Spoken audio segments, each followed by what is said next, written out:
record on this computer. Okay, got it. All right, good deal. So thanks for everybody. Hopefully there's quite a few of you. I don't know, I don't have track of who's all on here, but for those of you who were here last time, it was pretty fun actually for me to be able to talk about some of the tricks and tips for going upwind in the U20 that I've learned only over the past couple of years, actually. In all fairness, I started sailing with Tim Porter on Mighty Mouse in 2017. And so, I finally got my boat just last year, my own boat, I should say. And so it's kind of been, a pretty steep learning curve. I try a lot. I try to learn from everything that I try. I wouldn't say that it's always a success, but and I've got a couple more ideas, and some things you're going to find out about tonight. Some things in the previous video about going upwind, I think spurred a lot of interest in terms of like the main sheet bridle, just rig tune in general, boom vang got a lot of attention, just trying to keep the mast, more in column. So, this downwind tune-up presentation, probably not as eye-opening, but still I feel lots of information that it's kind of fun for me to do because it reminds me of a lot of things that I forget about. And you'll see there's lots of examples of boats from Lake Norman, obviously in this presentation. There's some from other, I found some Google-ish images, but for the most part, these are all have been taken around here on Lake Norman by some others. And so, it's predominantly light to medium kind of conditions around here. I don't know. I was thinking about it today. I don't know that I personally have sailed a U20 in more than 20 knots of breeze. So when it comes to that, I'm definitely no expert whatsoever. Other boats, yes, but the U20, no. So I have not lost a rig on a U20 yet. So that part's good. I hope to never, but there will be some things that come up, I'm sure, that you guys might have questions about that I can answer in terms of, what I know, but in terms of actual experience, I may not have that, just to be upfront and honest with you now. So we'll go ahead and slide on. Like we were talking about this picture. Didn't know if it was Labor Day or hospice last year, 2020. This is my boat number 20 here. This is BJ Jones, Mark Asplund, I believe, Trees, Decker, and John Butine.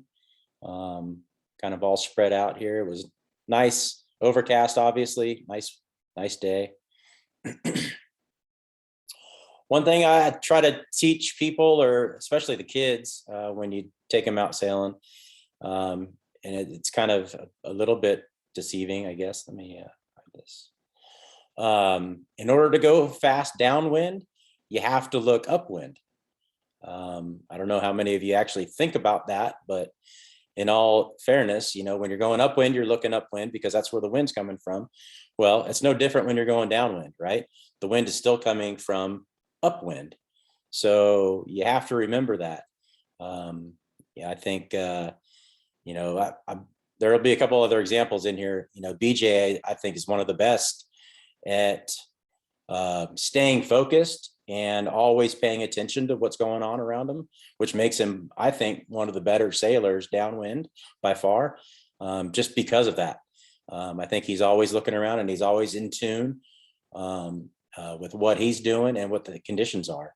And that's the key, I believe, to getting downwind. So, here, the pictures, first of all, let's go back to that. I kept these from the last presentation, if you remember. This was the Canepas when they did the photo shoot in the early days, and we made these sails. These were orange. The sail was actually orange, the orange spinnaker. So I found another shot. It's pretty cool. It's a great looking, considering that was generation 1 for spinnakers. It was pretty darn close. Pretty cool though. This is a great shot. I love this. I'm glad I found that. So with that said, each puff not only translates to boat speed, but allows you to sail a lower angle. Well, for the most part, you probably all know that, right? The other thing it does is it lightens the load on the boat. It allows you to do more things. So you really have to look upwind and find the puffs, because it's obvious boat speed, but allows you to sail around a lot more. And when you're sailing around a lot more, that's when you're able to make small gains. If you're not doing that, that's when you're not getting those small gains. Same thing upwind, that little bit of a lift that you can kind of squeeze up in, or if it's a header and you could just go to drive into it a little bit further. Those are the little things going upwind that make a big difference. Well, the same thing happens downwind. Every little bit of boat speed and a little bit of angle make a huge, huge difference. In these boats, we're not going to outrun the wind. So you have to look upwind for the next puff. I've been watching some of the Jeep, what was it? The TP52s are, I think, next weekend, but the GP 50s, what are they? The World Series. Anybody? No. Yeah, the GP50 is the old, the Larry. What's that series? The GP. The Sail GP. Sail GP. Okay, thank you very much. Golly. Sail GP. So yeah, the catamarans. They're not looking upwind or behind them, I should say, for breeze. Because they're always making apparent wind. So, anybody that watches that stuff, don't think that's anything like what we're doing. So you got to look, in this case, behind you or upwind to see where the next puff is. Like I said, when the boat accelerates, it also unloads. It makes it a little bit easier, actually, for you to go sailing.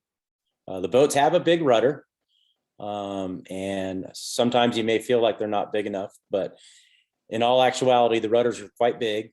They're very efficient, which is nice. It's one of the greatest parts of the boat, I believe, personally.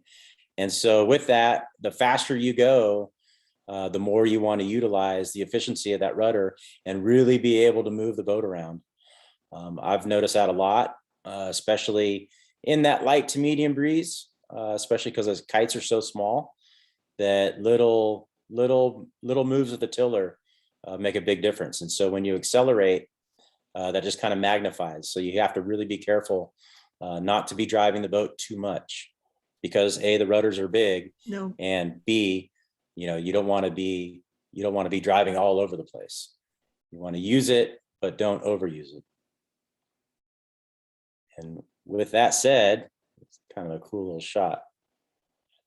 This is a little bit kind of ghosting back to the days when Jay and Peasy Glacier, they were at the inception of this boat and the sails and the sail plan. And they had danger sails at the time. They had just come to Ullman Sails with us in Newport Beach, and they still ran all the One Design sails downstairs. And this was their logo, the Danger Sails. It was a great, great logo. I think they changed it now to just Glacier, but this was the original Danger logo, which is pretty cool. I made this one, but you can tell here that that's kind of what they were. So these were Glacier sails. I don't know when this is. It's pretty exciting.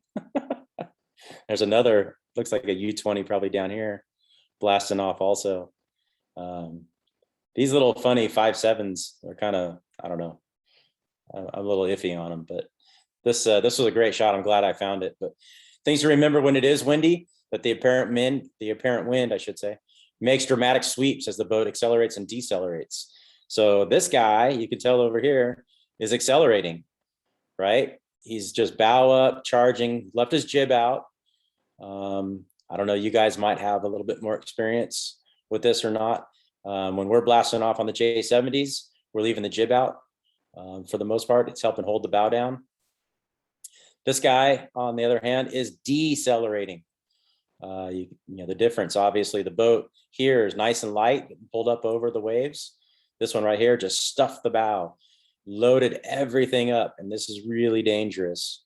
And you can see here how this little kink in the rig is it's not great. It's a little scary. I don't know what happened next, but this is what happens when the boat decelerates. First years of going to Key West with the J70s, the boats were loading up, same thing, because the boat doesn't necessarily go faster.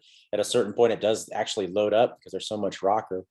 And we were blowing the spinnaker halyard. It would just pull right through the cleat because the boat loaded up so much and the sail loaded up that it would just pull right through the spinnaker cleat. So we had to bypass, we had to go through that cleat on the mast and then go down to the cabin top and use the furling cleat. So we had a double cleat, but it was not ideal. But that's what happens when the boat loads up, and that's not what you want. You can see here, obviously the mast gets very vulnerable, especially the further this boom goes out, because now it's just pushing sideways. Right here, we're unsupported, right? No backstays. And so all the load is on these uppers. And it's, sad to say, because, as soon as if you have the boom bang on a lot and the boom goes out, you're really compressing this mast sideways. If you have the boom off, which is the next thing that you would think, well, then what's happening is you're pressing against this leeward spreader really hard. And these battens up here are actually pressing against this leeward shroud, creating almost, more force on the rig. So just things to be aware of.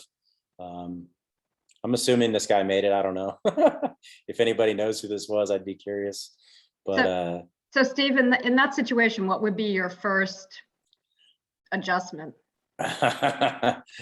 boy, that's a good question. The only thing I see here basically is, besides luck, one thing I do notice is that their halyard is kind of like normal. We always set them off.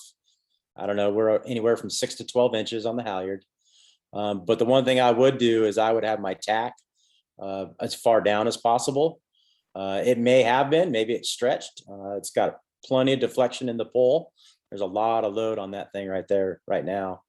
But that helps keep the luff straighter and the kite maybe technically flatter. But yeah, I don't know. I mean, that's just the things that I see. I like the idea of having the jib out over here on this, but I don't know for sure if that's a good thing. I know it's a bear to try to get them to furl and unfurl when the rigs are pulled that far forward because there's no tension on the head stay. But I do know that, having the jib out does help keep the bow down when you are kind of in that, blast off reach mode. That said, I don't know. Hey, Steve, you're saying in higher breeze that you have the halyard out about 6 inches? Well, I say we all, I'm pretty sure that we tie there's a stopper knot in the halyard, and then the halyard itself is tied to the sail. And so it gives you that little bit of distance to keep the sail away from the mast. It gives you a little bit of a shackle type twist, kind of, make believe if you don't have a shackle, if you tie them on, like I tie them on. So it gives you a little bit of a twist factor. But we're not going to change that. I don't think. I don't know that that's necessarily a tuning tool in breeze. It may be. I probably, if I knew it was going to be this windy all day, yeah, sure, I'd probably, take that stop or tie this as tight as possible. And like I said, this may just be simply deflection and stretch in the tack line. That thing, that could have been tight when they left the weather mark very easily. Like I said, that's a lot of deflection and plenty of load there. So just be careful not to overtrim the spinnaker. Obviously, they're doing a good job. I mean, the kite is coming off the rig. So this portion of the sail, not doing a lot. So that's good. It's kind of depowered. And they're undersheeted, if you will, because they've got a full blue panel curl in here, you can tell. So that's good. Hopefully the boat didn't, crash after this, but hopefully it popped up and kept going. But just things to keep in mind. Like I said, I haven't sailed in these conditions, so I'm not the best person. Steve, the only to thing I ask. would say on that would be that just you want to head for the low spots of the waves. Mhm.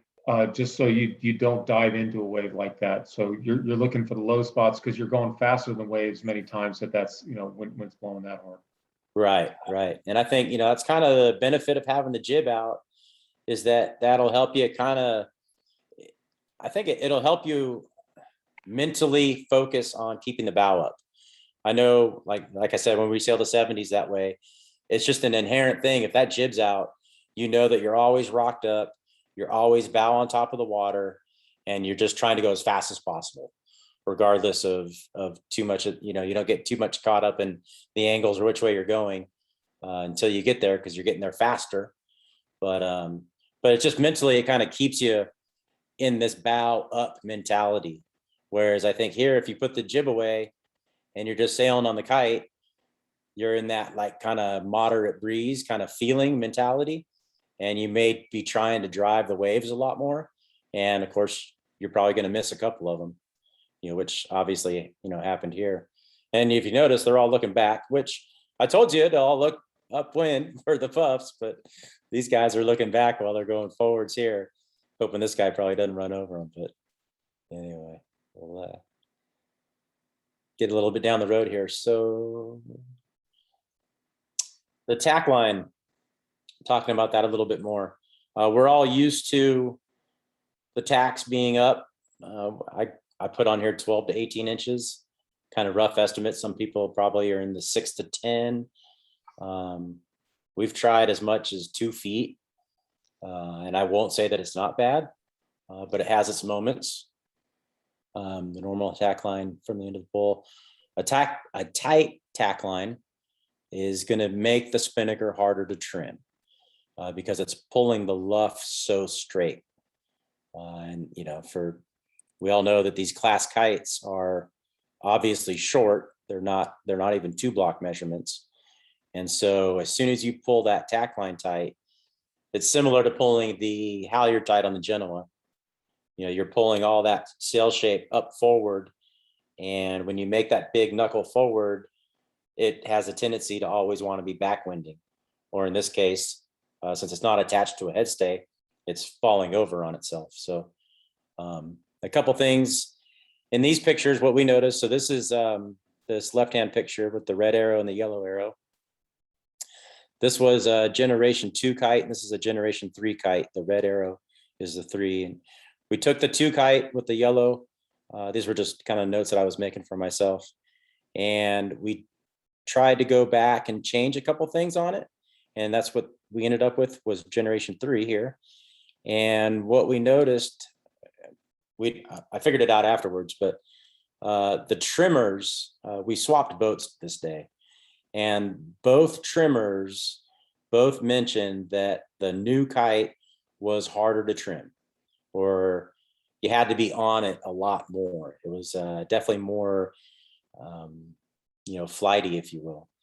So went back, read the notes on the design changes that we had made, and kind of maybe figured out a couple things in terms of the design. And so I still sail with this sail, but it's the only one of its kind.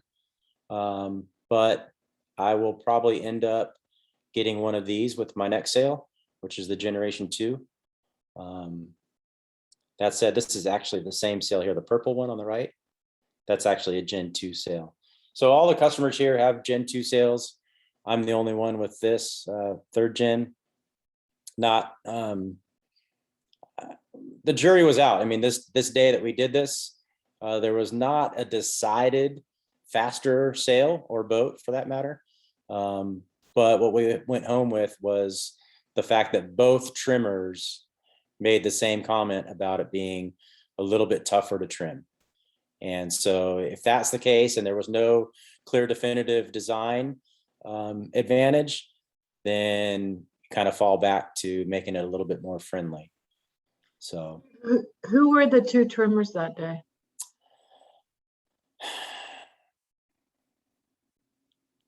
So I believe, I forget who it was. One boat was Tim Porter and maybe Bill Spencer. Okay.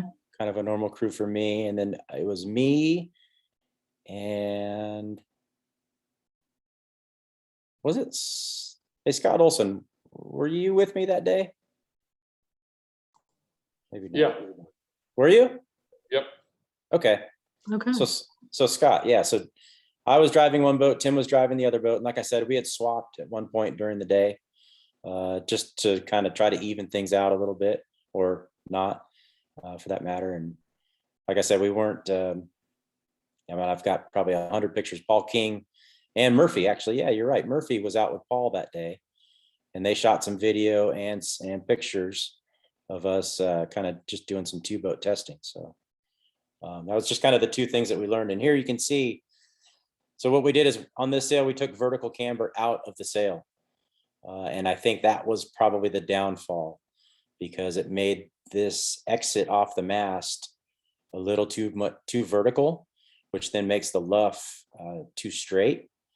Whereas I think the Gen 2 sail comes away from the rig a little bit further and away from the main, and then turns and comes and continues down. So it wasn't a dramatic change, but it was a very subtle change.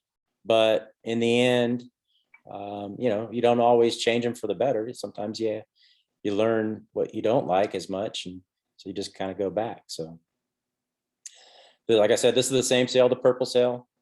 This is Scott Olson and his crew. This is that same weekend of that very first picture, the hospice or whatever he decided that was. The windier it gets, the tighter the tack line can be. We saw that in the previous picture. And the higher the tack, the higher the curl. So if you let the tack line off further, you can tell that we're allowing the sail to lift up and come more horizontally off the mast, which then makes this shoulder of the sail a little bit more twitchy. So you can see, for instance, here, this is folded over almost 2 panels because the tack line is so high, because the rig's getting pulled so far forward and closing this measurement between the tip of the pole and the hounds, or the spinnaker halyard hoist. This measurement is getting so close together that this is essentially like letting the tack off.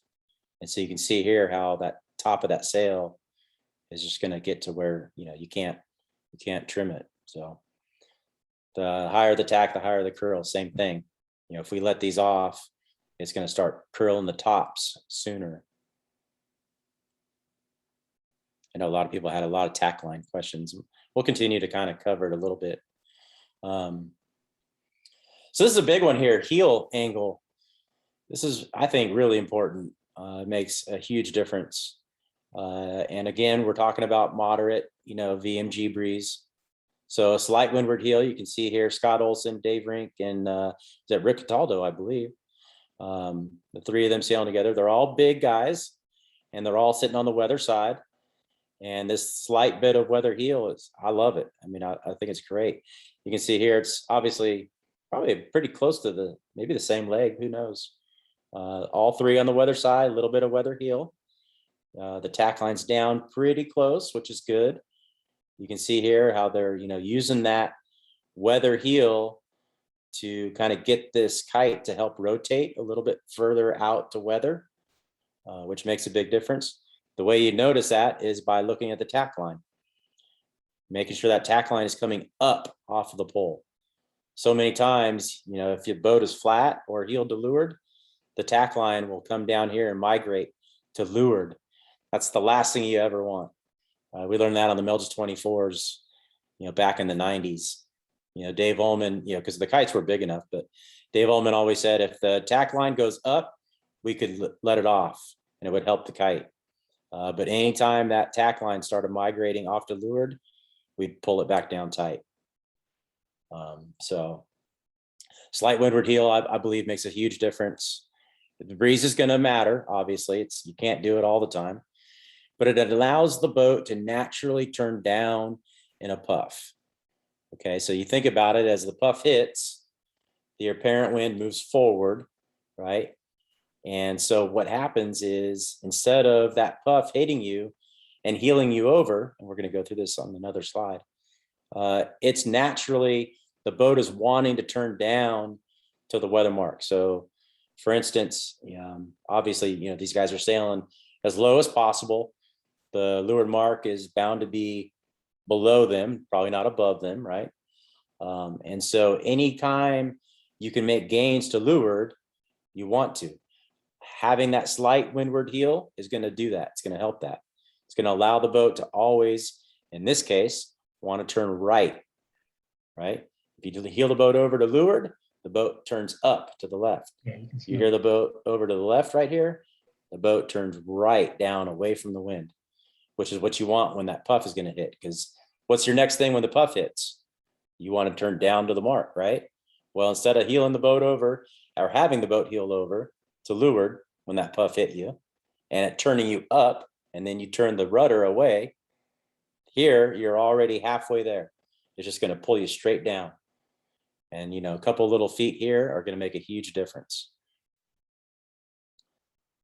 Then same deal here, heel angle. So this is trees. I told you trees, you were going to make the video here. So these are two great shots. Here, obviously better breeze on the right-hand side. And same thing, slight weather heel, allowing that kite to rotate as far to weather as possible and allowing any puff that hits the boat, allowing it to turn down towards the leeward mark. In lighter breeze, there's always another trick to this, but in lighter breeze, you can see here, they're split on the sides, which is fine. Slight, ever so slight leeward heel, not to weather here. Last thing you want is be heeled to weather. Okay, that's not going to work in this instance. Because in lighter air, you're going to want to actually come up when that puff hits.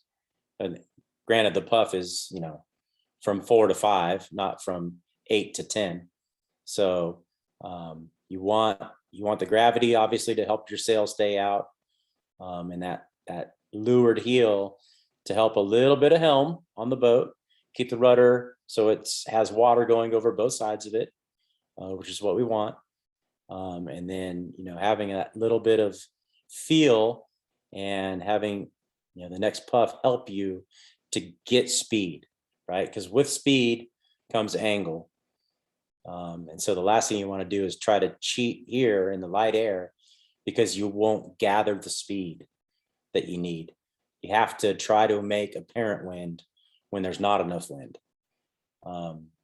So that little bit of leeward heel will help you do that. Try to create more apparent wind. When you have enough, obviously, you're just trying to soak it, milk it, do whatever you can to go fast and get down to that leeward mark.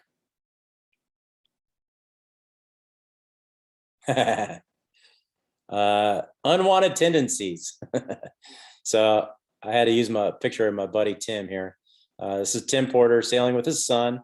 So all things being fair, he's letting his son drive, and he's being very casual. He's sitting on the transom effectively, and the boat's heeled to leeward, doing all the things. And it's breezy this night. It was a nice night, doing all the things that normally you wouldn't want to do. So I just had to use Tim as an example here, but too much leeward heel will exacerbate trying to get downwind. So here, effectively, if the mark were, down below them, they're not doing anything to help themselves get there. That leeward heel is keeping the boat turning up into the wind or to the right here. And we're assuming that the mark is obviously to the left. As the puff hits, the boat loads up. The natural heeling force of the boat does what? Causes it to want to round up. And so as soon as you do that, or as soon as the boat heels over, it naturally loads up the rudder, causing too much helm. So all of a sudden, the helm is getting pushed away because the boat is already heeling up, wanting to turn right. And then Tim's probably going to yell at him saying, we got to get down. We got to get down. So then all of a sudden you got to use the rudder to push it away and start dragging the rudder through the water. And it's a big rudder, right? So it's efficient, yes, but big. Now the boat's heeled over. It's already starting to head up. The apparent wind is going forward. The spinnaker trimmer is now pulling the spinnaker in, which is the opposite of going down, right? So like I said here, good luck getting back downwind. Gotta love you, Tim. I hope you're on here tonight. So I know there's a lot of questions and stuff regarding setting and dousing. So kind of go through a couple things here. I put these in different orders because there are different preferences to how people do them. I'm actually still experimenting a little bit with some different scenarios, but I would say, 90% of the boats I go sailing on, we'll feed the tack line out first. One problem, or not problem, but one issue with the U20 is that we set behind the shrouds, which is one of the things that I'm working on. However, it doesn't make it very conducive to setting the tack line early or pre-setting. I'm kind of iffy on this. I know the generic thing is just to pull the pole out first. So generally you'd get to that weather mark if there's an offset or not. And here comes the pole all the way out. The tack line is then dangling in the water because there's nothing supporting it between when it's out 6 feet and when it turns this corner on your shroud. So it's a little bit dicey. I know there's a lot of stories of shrimping. And that said, I think, obviously the halyard's got to go up fast. A couple of the tricks to this is to not let this halyard get trapped behind the main. So here you can see the main's out. We're not setting it, obviously, but it just kind of as an example that this halyard gets trapped between the spreader and the backside of the main. Do not allow the mainsail out so far as to pin the spinnaker halyard against the back of the spreader. It does nothing but cause problems. It makes it really hard for whoever's hoisting. On my boat, this is a picture of my boat here. I've set it up so that if you do sail with 3, sometimes we sail with 2, but if you do sail with 3, for instance, Evan West here, I put a forward cleat here upside down. And so it's made so that Evan can still be in the position that he's at right here on the weather side, still being able to hike and pull the halyard up without having to come back into the cockpit. So you can do everything from right here. Basically, the halyard can go up and be cleated here. The pole can be pulled through this block right here that self cleats into that cleat, which is the standard stock cleat. Same thing with the furler standard stock cleat.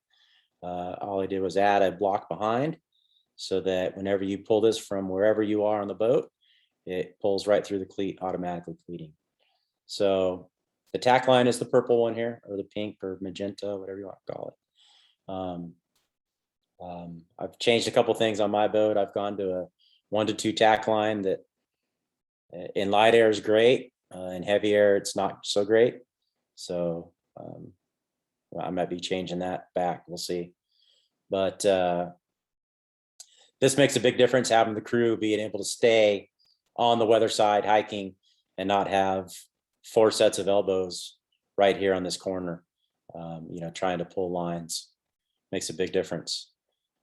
So, ultimately, I would love to pre-feed the tack, and I would love the halyard to go up as soon as possible. And then the pull out for the last bit then takes the rest of the tack line with it, and then puts the tack at the end of the pole, but keeps this all out of the water for the time being. And I'm actually going to start experimenting with setting in front of the shrouds.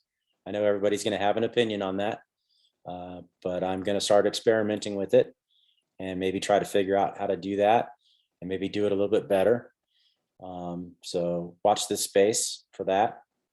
Hopefully I don't cause any problems in the meantime. So, with that said, well, actually the next, yeah.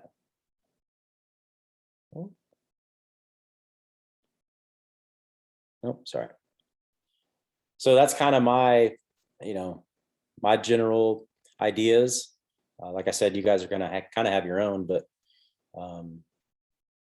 I like, personally, I would love to pre-feed the tack. I would love that sail to go right out through here because there's plenty of room. And so when we tried it the other day, our problem we had was setting because of the lowers, but we weren't set up to do it right. But it was a problem setting. Dousing, I did not notice a problem. nor did Robbie Lawrence, who was crewing for me at the time. And he just stepped forward, grabbed the kite in front because there was plenty of a gap here, and it actually wasn't so bad. I'd heard some stories about that being the problem, but it turns out it was setting was the problem. So I'm going to work on that, like I said. But some of the tricks are don't ease the main out and don't ease the jib too much. Can't, emphasize enough.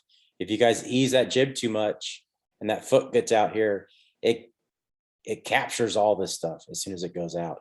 It'll capture the sail. It'll capture these lines. It just becomes an issue. Better to have the jib a little bit slightly over trimmed and out of the way of everything else that you're trying to do than just to release that sheet and have it just, out here flailing in the way of what you're trying to, get the spinnaker up. So those are the two big things that I always notice. If a set's going but poorly, it's one of those two things. It's either the halyard's trapped or something's been wrapped up when the jib was out here. So just try not to ease this too much. Preset and cleat this port spin sheet. This makes a huge difference having this pre-cleated,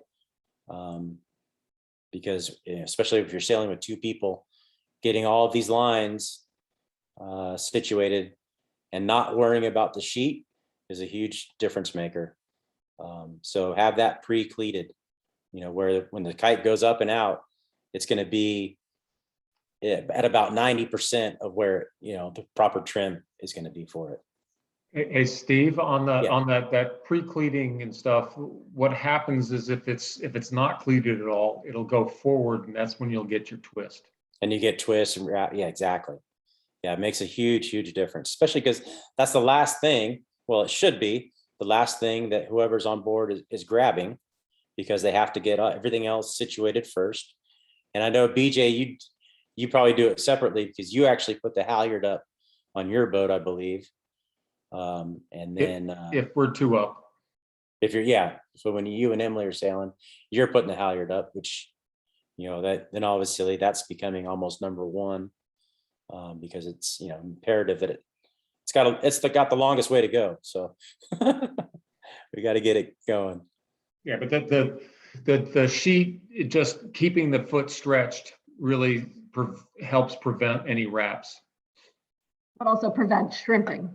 Shrimping, exactly. I was going to say, yeah, exactly right. Oh, wow. Why did the picture not show up? There it is. Huh. Are you guys not seeing? It comes and goes. Oh, wow. Bummer. I wonder why it does that. Go back to me. Okay, well, I guess white screen, whiteboard. Jibing. This is, like I said, BJ's great at this. He's always, you always want to try to jibe in a puff. It's imperative that you keep the boat moving. It's going to help get the sail around. It's going to make everything easier on you. A good roll, very, very helpful. And another thing, we've kind of known this, but this was a big difference maker at J70 Worlds a couple months or last month. And it took me a little while to get on board with it, but not letting the clue fly past the headstay. Basically, you want to pull it around the headstay. So what that means is I was always trying to, if the kite was pulling, I was still kind of easing and trimming, assuming that was helping, get the boat further downwind. However, what happens is the clue gets too far, and we all know this, and then all of a sudden we jibe, and half the sail is kind of wrapped over the front half of itself. Now you're pulling it past itself, and nothing's good about it. So they talked me into just dropping the sheet, basically, even before the jibe, and starting to pull the new sheet and getting that clue on the new side, the new leeward side, before anything. And it made a huge difference because now the sail doesn't have to actually go inside out and drag over itself. You're basically pulling it back to that new side, which allows you then to roll the boat while the spinnaker is full and pulling. And so that way the force of you rolling the boat back is then pulling against the kite, essentially squirting you forward. You know, little boats like dinghies, you're going to notice that. You know, the U20, you know, it's small enough that it's going to do that as well. So it's kind of basically it's a late jibe on the main. And what I like to do is I'll put my foot down on the leeward rail right at the spinnaker block. That's not wide enough to see. And I'll pin my foot down at the block and I'll just start pulling. And so that way I'm just pulling straight up and getting as many handfuls as possible by the time the main or the boom even comes over. And so, you know, I'm not getting whacked by the boom, luckily, because I'm essentially already done pulling the sheet. So I'm already ducking and getting out of the way by then. So it's a late jibe on the main, and it's overhauling the new sheet as opposed to trying to trim the kite through the jibe. Just get the kite over to where it needs to be as soon as possible and start ripping as soon as possible. So overhaul the sheet, the new sheet sooner, jibe the main later, and then roll and flatten the boat. One thing on from the driving perspective in the main, what I like to do is one, to protect the crew a little bit. I don't always do it, but sort of grab the sheets, hold it center line, let the battens pop, and then let it out. But it sort of helps get the battens on the right side. And I try to do that as well. I try to grab the bridle system, if you will, when it's coming across, and give it that kind of, you know, that hold or that pull down, which also helps the battens pop. And it's just if you take a quick peek down and the person's trimming is pop their head up, you can sort of hold it and protect them, because it does hurt. I haven't. And I wish this picture doing it. I wish this picture would come through, because it's actually you jibing, BJ. Well, I don't want to give up secrets.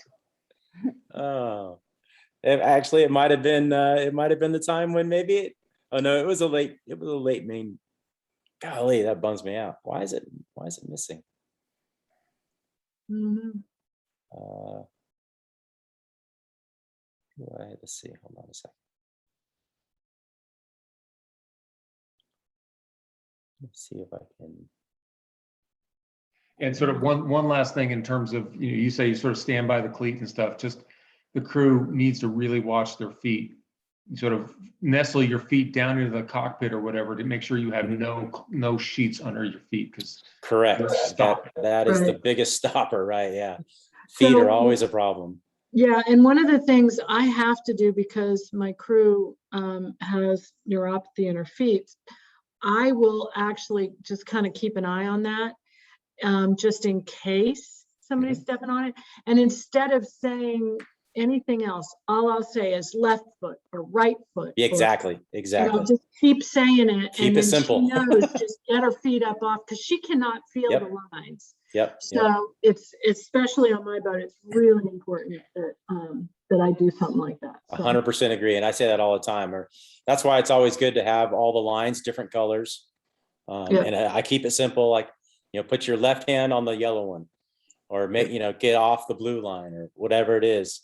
But you're exactly right. It makes a big difference. Just say left or right. It's much more simpler.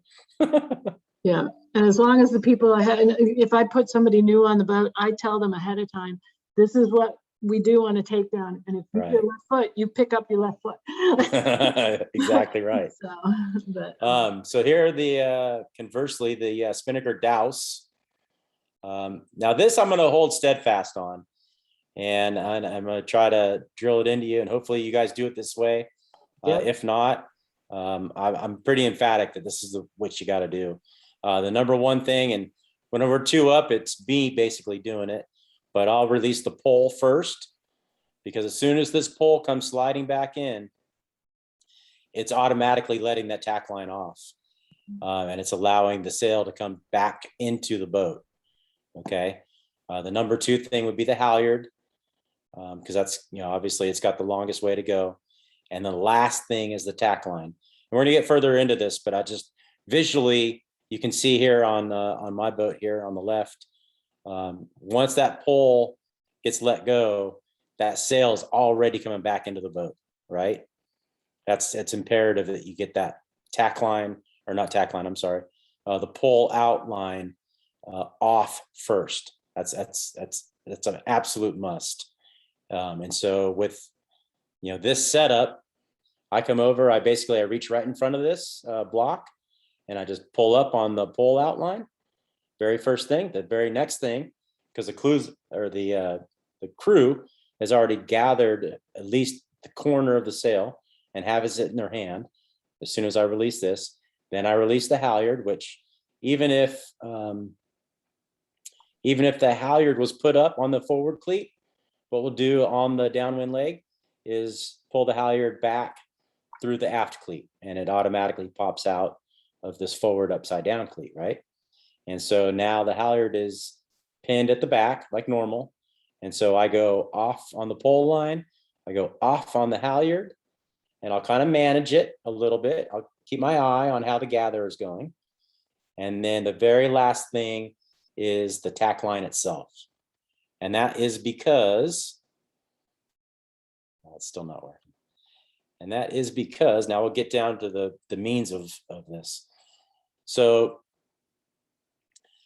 what I want to do here on my takedown is the crew is going to overhaul the port, or the left side spinnaker sheet, from the turning block, just as if you were trying to jibe. Okay. And so if you're down away from the wind, it's going to be a little bit easier. If you're up towards the wind, it might be a little bit tougher, especially, on coming in on port jibe. But if you pull through the turning block, you have all the leverage in the world.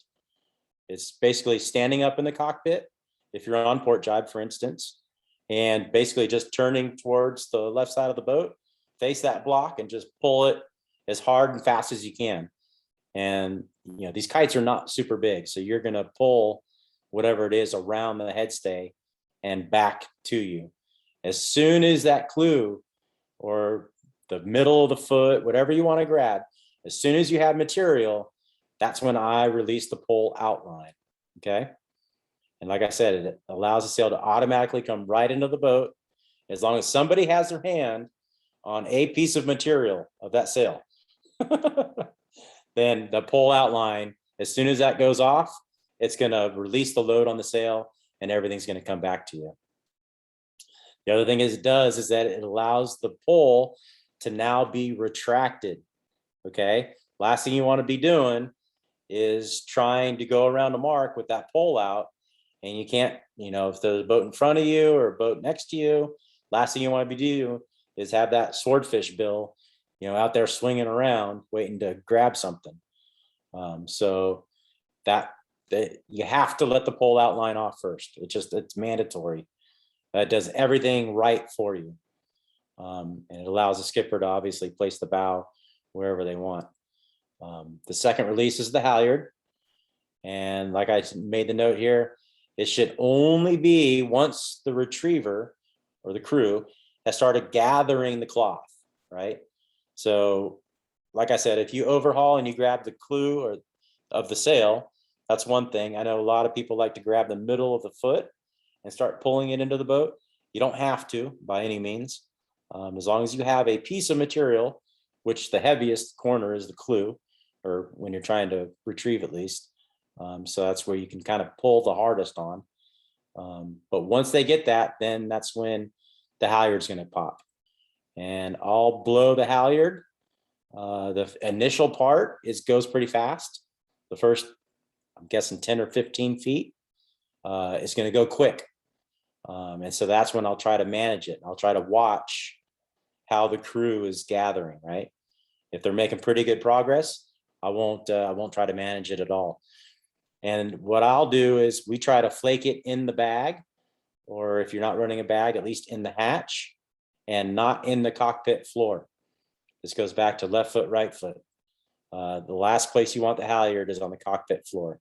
It's bad enough that we have the sheets on the cockpit floor and we try to jibe and we're standing on them and everything else. The last thing you want to do is have your foot on the halyard, because as soon as you have your foot on the halyard and it gets that little bit of resistance, it goes right back in the cleat, right? It's all happened. It's happened to all of us. So the last thing you want is for that to do that. So I'll try to throw it in the hatch so it has that kind of right angle to slide by to go in that cleat, or past the cleat, I should say. And that little bit of slight drag also helps on the douse. So the crew, when they're taking it down, instead of that halyard just getting smoked, that little bit of resistance, they can kind of pull against. And then finally the tack line. Like I said here, it's the least important, because you've already gained, when you let the pole back, you gained half the distance of the foot already. So the tack line merely needs to be released for the final 5-6 feet of the sail coming in. But by then it's 3/4 of the way already in the bag. So the tack line is last for me. Don't let the tack line off with the pole out, ever, please. Pull out line always first. That's like automatically releasing the tack line. I kind of run through some of these. So they're just kind of generic ideas, and that I kind of came up with here. The title flatter equals projected area. So there's 2 ways to think of this. Let me see if I turn myself on. Okay. So if you all want to kind of do this exercise real quick. So if you take your hand and you just lay it flat, you can't argue with me that the distance from your fingertip to your wrist is the same no matter what. I don't know of anybody that can stretch theirs or shrink theirs, right? So this distance, let's say, is 8 inches. No matter which way you slice it, when you pull it out tight, it's 8 inches. So now, if you just take your hand and you cup it, okay, this distance is still 8 inches, no matter what, right? We can't change this distance, inside or out. It's still 8 inches. The difference is that we cupped it, right? So this is sail shape. So what that did is these edges, right? The edge of my wrist and the edge of my fingertips got closer together. Okay, that's fine, but we caused all this shape in the meantime. Okay, so this is flatter equals projected area. So projected area being, if this is one edge of the sail and this is the other edge of the sail, now we're about 6 feet apart, or 6 inches apart, I should say. Okay, so this 6 inches, the extra 2 inches had to go somewhere. So it's out here in sail shape. So if you go back and you flatten your sail, now you're at 7 inches, okay? And then when you pull it straight, or like when you're essentially measuring the sail, you're pulling it out tight. When you find your girths, you're gonna pull, let's just kind of mark it here and here, and you pull tight, and that's what gives you the mid girth, okay? And we all have to fit into that measurement. There's that constraint for that, okay? But no matter what, that number is gonna be the same. Well, we're just gonna assume that everybody's at max, and we're all gonna have that same number. But this is the difference in flying, okay? You can see here, so this is BJ sail, blue, gray, and white. So it's a much flatter projected area sail. So it looks wider when you look at it from edge to edge, okay? And that's because there's less shape in the middle, okay? So this is basically trying to get projected area, just edge to edge, as far apart as you can, while still, maintaining, sail shape. And so, for instance, this other kite here, and I think this is actually the Gen 1 kite, but it's a much fuller type sail. And so what happens is, remember, this number is the same, the width from there to there and there to there. So this looks much narrower, but that's because it's full of shape in the middle of it. Okay. So if you guys are seeing, so with that said, obviously you can't have everything, and, still get the benefits of You have to pay the price somewhere. And so what happens is with a flatter projected area, you end up with unsupported material. And so this is what happens when you try to take a really flat sail and try to go really deep, and then it gets unsupported because there's not the extra sail shape in there. It's meant to be just like this. It's meant to be wide and projected, right? So there's two trains of thoughts here. There's just going for this and just utilizing flow over the sail and just maximum projected area versus, trying to actually harness some of this extra wind and try to make, the sail do other things. But like I said, BJ does a great job at making this really flat kite go really far downwind, and especially in, marginal windy conditions. But like I said, there's always a flip side. And so this is what we noticed when we started redesigning some of the spinnakers was that, when this happens, we notice the sail getting unsupported. And so what happens is the boat, I should say the helmsman naturally has a tendency to turn up into the breeze and try to fill it again, which thereby kind of gives away distance. So that's when we were doing some testing, that was one thing that we noticed with we were actually testing an older Doyle sail. But that was the tendency that we noted, was that you always had to turn up to try to get it to fly again. And so that's when we decided we would start trying to make them a little bit fuller, just so that way you could still sneak downwind and have it be supported and pulling. So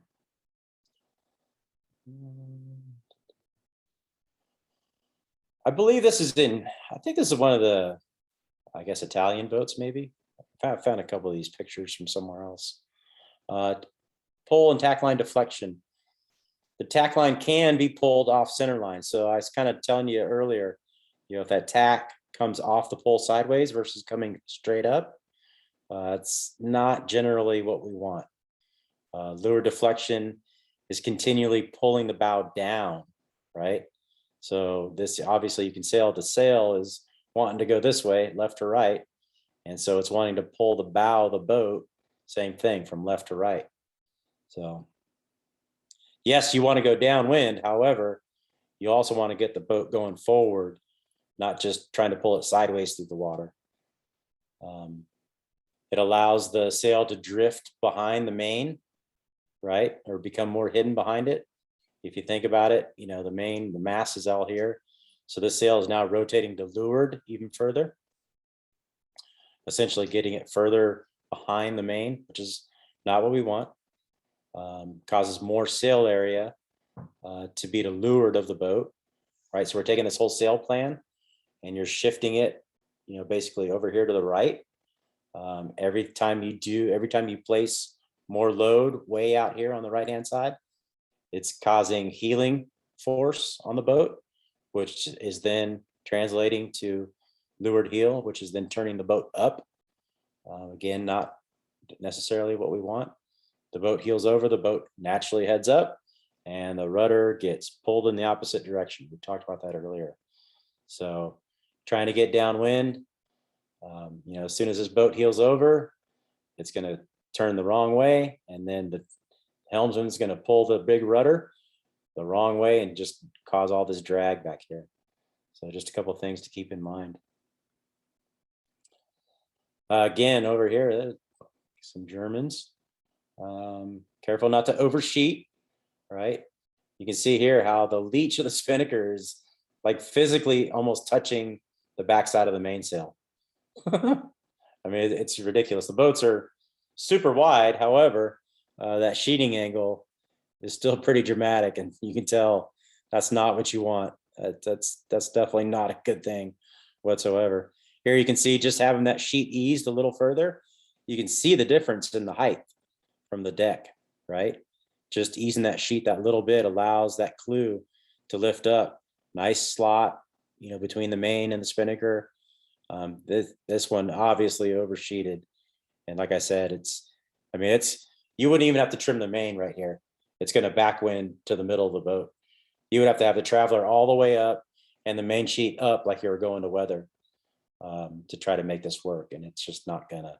So just be careful not to oversheet. It's one big thing. It's kind of a no-brainer. But so this is kind of some of the little things that we've been working on recently. These pictures are actually from 2017. This was the Gen 1 kite. I didn't know to start messing with this as much back then, but for illustrative purposes, you can see, what these sails look like. They're short luffed. Here, I didn't know what I was doing, so I was pulling it all the way tight. While I was having Maddie, this is Tim Porter and his daughter Madison. I was having her pull the tack line tight. I was actually on the beach taking pictures because I'd never seen the sails from off the boat. And so you can see how tight that luff gets. And we're going to talk about this here in a second, but this is the class sail. Obviously, they're all like this. They're all, basically they're a 2-block, not even, I don't even know if they're 2-block measurement, pretty close. So what I've done is started thinking about it, and I've started messing around with allowing the pole to actually come back into the boat a little bit. There's a measurement, a class measurement that's allowed for the length of the pole from the bow. I believe that we don't need to be anywhere near it. And I think there's a benefit to not being anywhere near the maximum. And so what I've started doing is actually pulling the pole in. At the time that I was doing this, I was thinking like 6 inches. This last weekend, we did it about 1 foot. And it's surprisingly, it doesn't get off center line very far. I know it's kind of a big issue, but surprisingly, it doesn't get off center. But what it did do is it allowed the short luffed spinnaker to then be able to be pulled tight against the pole, or tighter. There's probably, a couple inches of tack line off, but certainly not 18 inches of tack line off. And what that did is, especially in the chop, is that it held the spinnaker much, much steadier. We haven't two-boat tested it to see, but it made it a ton easier for the trimmer, and it made it a ton easier mentally on the skipper, not having the sail bounce around all the time, and not having the tack line. If a puff hit, the tack line would kind of pull over, and then it would come back, and it would always moving around. If the tack's moving around, it's probably not translating to pulling the boat forward. So this might catch some of you off guard a little bit. It's worth messing around with. I wouldn't just, make it a hard and fast rule, but it does seem to be making a difference, and it is something that I'm going to play with a lot more. So Steve, what you're talking about is doing it more in chop, less in, you wouldn't do it in flat water, but more in chop.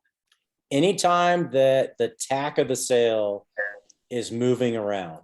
Yeah, okay. So whether it be chop or light breeze, I think it's just a matter of, we have to try to find a way to steady these sails because they are short luff. They're just, so there's certain things that are awkward. And so you say, well, why not just pull it tight like it is in those pictures?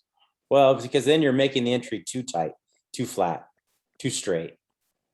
So by pulling that pole back, you're decreasing the distance again, right, between the tack and the spinnaker halyard hoist point. So by pulling the pole back, you're decreasing that distance, which then if you pull the tack down all the way, you're essentially, it's like lengthening the luff. So like I said, we've got to quantify it a little bit more, but that is something that we're playing with. So don't get on your crew and say, hey, you have to pull that pole all the way out. I'm pretty sure it doesn't need to be all the way out all the time. So just kind of in the back of your mind. You can see with it only retracted 6 inches, I only lost about 3 inches of luff length in a 2-block measurement. But like I said, this last week we were a better part of almost 1 foot back. And it's hard to say whether it was better or not. It made the sail seem a lot better. Whether it was faster or not overall, I don't know, because we were sailing against BJ, and he's always going to be fast downwind. So, yeah, we need to do some more testing and quantify some of these things. This is one way to fix it. You just put a beach ball up.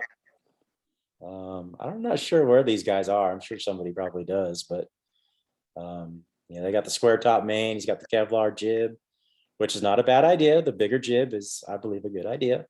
The square top main is definitely not, but we won't get into that. But this beach ball here that they made, it's crazy. I'm sure it's got to be, probably max pH girths. It's got a ton of vertical camber. There's not a flat spot in the sail. But the nice thing about it is that the tack and the clew are pulling up, right? So this sail is out in front of the boat, pulling it faster, obviously, because it's bigger, but it's pulling up. That's the biggest thing I notice here. That's pulling the bow up of the boat, right? And the clew's doing the same thing. The clew's pulling up, right? So it's pulling up on the boat also. So granted, these things are minimal, but they make big differences. If you're pulling the boat up, what's that doing for you? It's essentially making the boat lighter, okay? We're not changing the water line length or anything like that, but we're trying to make the boat lighter, right? If you hook a crane to this mast tip and pull up on it, it's going to essentially make the boat lighter through the water, okay? Less displacement. So if you can use the sails to do that, why wouldn't you? I'm glad that these guys did this, because this is what I've done. And I'm still playing with this. I took a sail that I had designed, a class sail, and I pulled it off the shelf and I cut it apart just last month, actually. And I added 2 feet to the luff. So this was all class dimensions, except for I added 2 feet to the luff, which made the luff 33 feet 1 inch. The class max is allowed to be 31 feet 4. Like I said here, it produces a more vertically oriented sail, which is exactly what we want. We want this sail getting out in front of the boat and pulling up and forward. This has got to be a game changer. This picture in the middle here just happened to be snapped last week. We put it up in between races just to see, because I hadn't seen it, what it looked like flying. And I had John Butine take some pictures. So where he was about, obviously here, even with us, and about 5 boat lengths to leeward, maybe.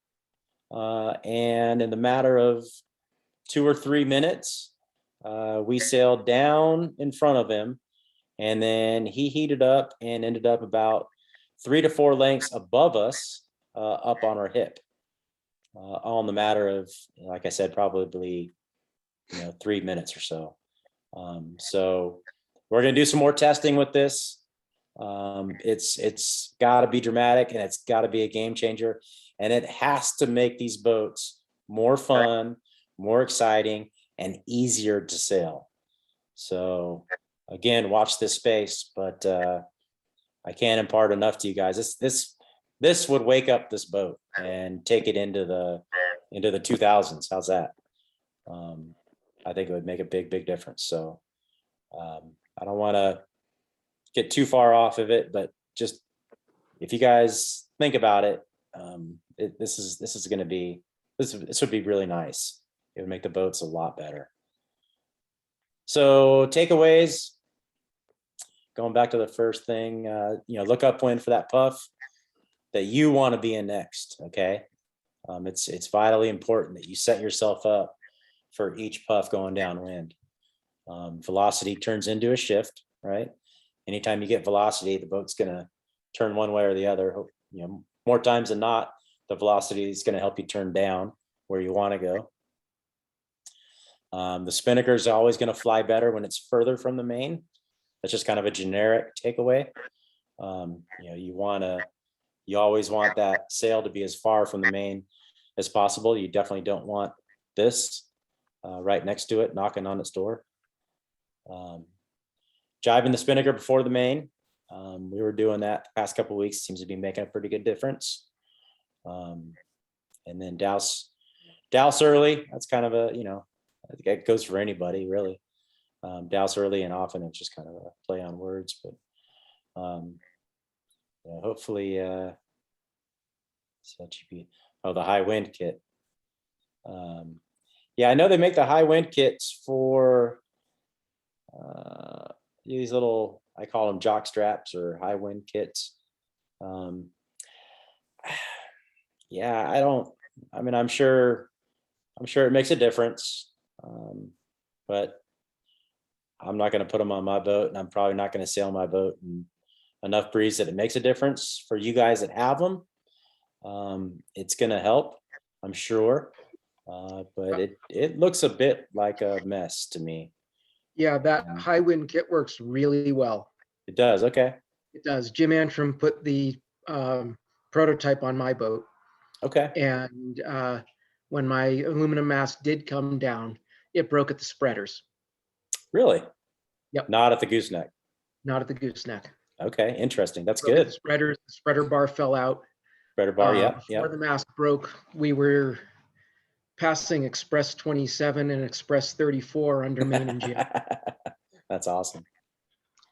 We won't mention whose brilliant idea it was to put the spinnaker up. Well, you know what they say. I'll put it up, let God take it down.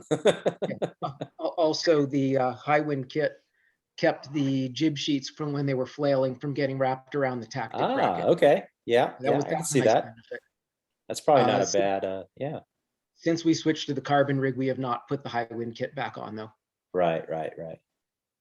We've got a hard time bending that carbon rig enough, and the high wind kit kind of restricts it a little bit. I can see that. Yeah. For those who don't know, we are 155 and we play in San Francisco Bay. Okay. There you So- go. We haven't sailed in 20 knots since Sunday. Yeah, that picture there, we believe, is Treasure Island and the Old Bay Bridge. The Yeah. boats are heading north from Alcatraz back up to Richmond. Yep. And that's probably either the Great Pumpkin or the Big Daddy Regatta. Okay. You can see somebody's And- back here already having problems somewhere in that back Yeah. corner. And I don't remember whose boat 182 was. Yeah. And it doesn't look like they have the high wind kit. No, I'm this is- not totally this is- sure, but This is going to be pre high wind kit. yeah. Yeah, it's a Oh, great look. picture. You just kind of wonder what happened to the The rig highway after takes this. you that from Yeah. from going out of column that badly. I could see that. And, obviously the Vang is going to have a big impact on that. And like I said, how far out that boom's going and, getting off, getting on the side of that D section, Right, obviously is going to cause problems. right. And the high wind kit stops that deflection. Yep. So yeah, it Good. works really well. Like I said, the only possible downside to it is that it can restrict how far forward the gooseneck can go when you're well on the boom vang to try to. Right. And that kind of goes back to my upwind video and not using the boom vang. They would We- go we hand haven't in seen- hand. We haven't seen the upwind one yet. Oh, Apparently, okay. Well, there you go. You'll be in for a shock. Okay. So if you got another way to make that mainsail flat, I want to know about it. You just do it all with the rig and the main sheet bridle. Yep. Your aluminum or carbon? I'm aluminum. Hmm. And I know, obviously I'm starting to find out there's some downsides, I think, to the carbon. I would love to have one, but I'm also noticing some things with them in terms of course, they're both SeaTechs that I've sailed with. I haven't sailed with the Fortes, so Yeah, most of the boats on the bay have carbon have the Forte mast. The Forte, right? Yeah. Yeah. Unfortunately, the two boats that are here that have carbon rigs are both SeaTech. Yeah, and all three of the rigs are completely different. Really interesting. Yeah, there's almost no comparison between the SeaTech and the Forte masts. Right. They're both extremely different. Yep, I can believe that. Yeah, no, I'd love to see a sailmaker get the Forte mast and do some sail tuning for that, Mhm. because I think that's unfortunately sadly lacking for those of us who have that mast.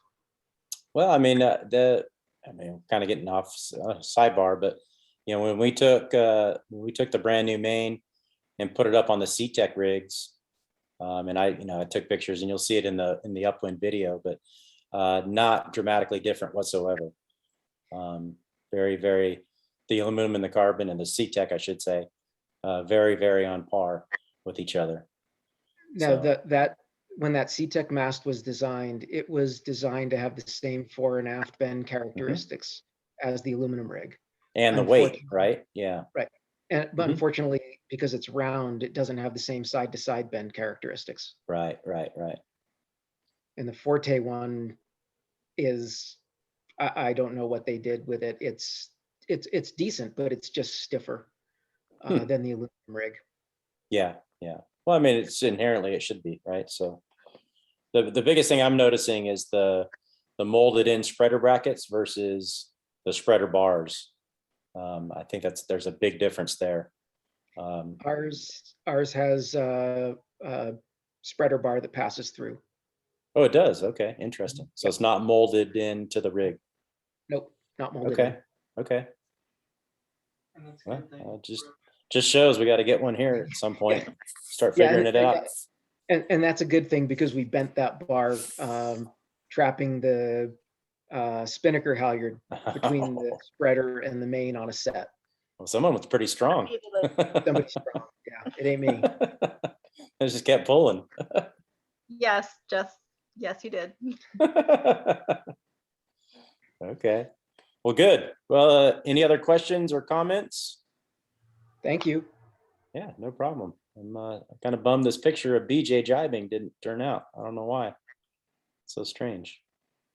But Steve, any tips, tricks for more? We've seen a lot of heavier stuff in the video, a little bit of light air, but for what we're expecting to see this weekend, I think it's going to be very light. Just basically follow the puffs, keep looking upwind. I mean, that's the biggest thing. It's just trying to stay in pressure all the time. And I mean, I'd say follow BJ, but Yeah. I mean, that's not going to work for everybody. When is going, staying down, and when is coming up, going too up?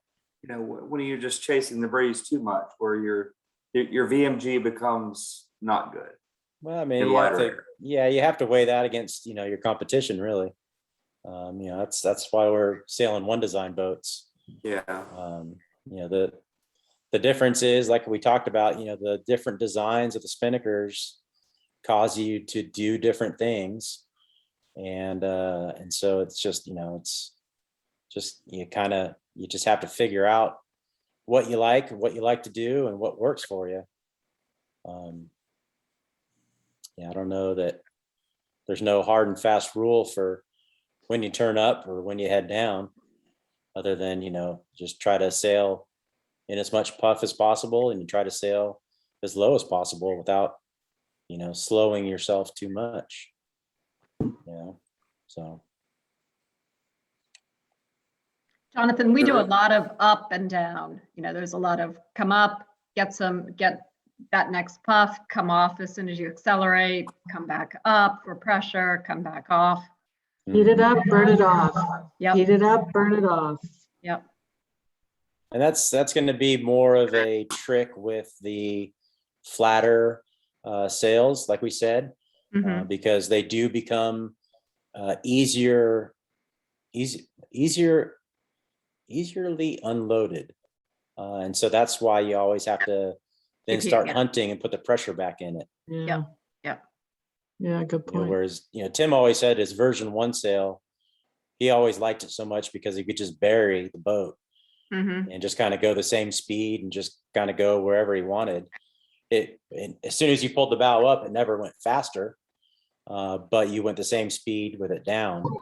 But I wasn't a fan of that very first sail, so that's why this is the Steve, one he was talking about. Yeah. Steve, maybe you can take that picture that didn't show up with the dialogue about the jibe and just Yeah. append it at the end. Yeah, let Just me Separate it from not now, you can, when we post it. okay. Let me see if I just change the order of it. Let's see. It just doesn't want to load. Bummer, yeah. Well, if I could move this box, I could actually, let me see. Oh, here. Let me see if I can just pull it up and find it. Stand by. Who knows what you guys are going to see now? Are you guys seeing all my pictures here? No, we're still seeing the jibe Oh, you slide, are, so you're okay. Okay, stand by. Let me see here. Let me do this. Let me adjust my presentation real quick. You guys bear with me. Sorry about this. Let me just add a slide. Okay, you see a blank white screen, is that right? Yep. Mhm. Okay, stand by.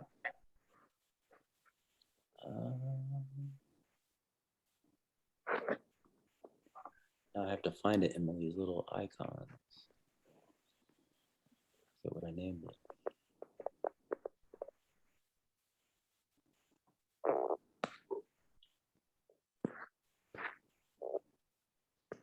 Steve, while you're looking for that photo, Uh-huh. you could answer, is there any time that you'd want to tighten up your leech cord on the spinnaker?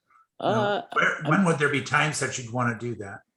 I mean, there's really not. It's just kind of a thing that you normally would want to set it and forget it. But it should make, that's not it. That's a good picture though.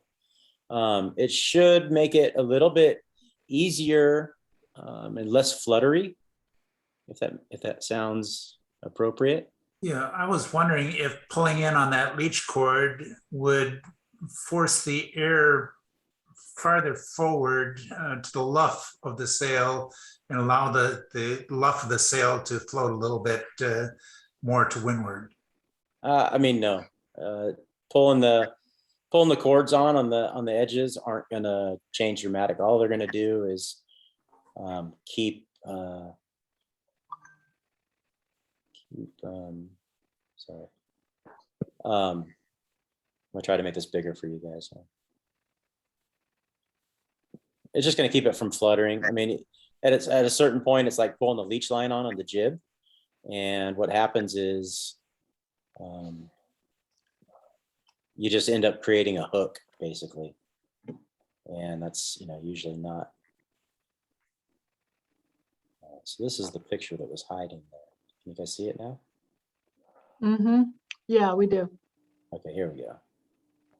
I don't know why it wasn't working behind there, but okay, so yeah, so so this is BJ right in the middle here, jibing, and you can see what happens when the clue got up in front of the luff, even because it wasn't pulled back soon enough. But again, a late main jibe, which is good. Nice, roll. That leeward roll is coming. The only difference here would be that clue should already be trimmed in back there, and this sail should already be on that new jibe. Because then what's going to happen is, like we talked about, we're going to hold the boom in the center of that jibe, and the battens are going to pop, and the boat's going to continue moving up, and it's just going to, as it does, that kite's going to already be full, and it's already going to look like that when it starts, the blue and red one. And then as it rolls down, it's going to pull that out and, shoot the boat forward. So one of the things that we were doing Labor Day weekend, Ken wanted to use a technique that he's been using on the VX. And I think he called it like a snap through, which I think you guys also did on the J70. Blow through, yeah. Flow through, yeah, that was it. Mhm. I don't know that I wasn't doing it before, but it was, we do have more of a tendency when I'm not on the boat with Ken to just let the clue go toward the, Right, you know, right. just forward of the mast and then just overhaul the hell out of the new sheet. Yep. So. And that's right. And so the blow through, you know, all it's doing is basically it's allowing the spinnaker, for instance, on Teresa's boat here, the blue, black and gold or yellow. It's allowing it to just, you're basically holding the clue back. Right. And then as soon as the boat turns, it pins itself against the roller furler. Right. And then essentially it wants to then blow itself through that slot. Right.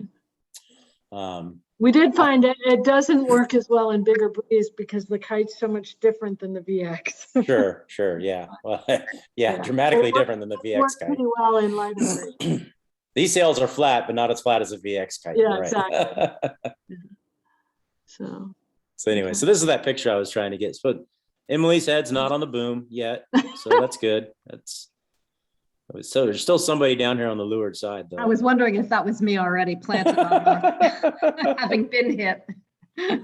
Yeah, somewhere in there. I think that's not a takedown. No, I don't know. There's no marks around. Huh, looks funny. Well, look, yeah, the tack is in-ish. Maybe not, maybe it pulls out. It looks like Yeah, you it. can see so this is the luff actually back here. Yeah, This is the leech right here in front. she didn't pull fast enough. Oh, funny. Good stuff. All right, you guys. Well, I hope that was I hope it was informative. I don't know. It always is. Could have or not have. So Yeah, gosh, thanks, Steve. That was great. And if anybody has further questions, just send them along and I'll send them over to Steve and we'll get them up on the forum. And if you have ideas on other things you want to see, you know, we can get into starts, we can get into some perf dynamics, you know, how to stay away from the big guys, how to keep your air free. Sailing in waves for those that sail in big waves. So just let us know. I think these are good. awesome. Well, appreciate everybody watching. Thanks, And if you haven't seen the upwind one, go back and watch the upwind one. It's definitely more dynamic than this, I think. So yep. And Steve will send over the slide presentation. I'll get the recording up on the website. sounds good. Thank you for everything, Steve. Thanks, no Steve. problem. That Take was care, great. everybody. Steve, great job.